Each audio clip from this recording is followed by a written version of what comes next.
chef, chief. In this lesson, I will go through the difference between these two words. Chef. Chef can be a noun or a verb. As a noun, it refers to a professional cook. For example, she is a chef.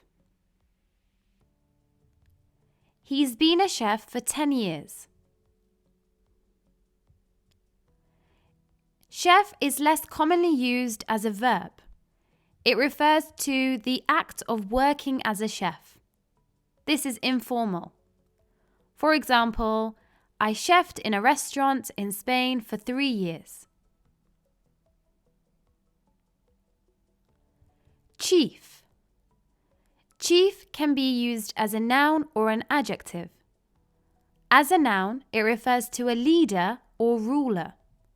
So this is just someone who leads other people or is in charge of a group of other people. For example, she reported the missing books to the chief librarian.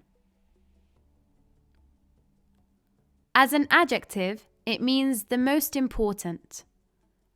For example, ignorance was the chief reason for his mistakes.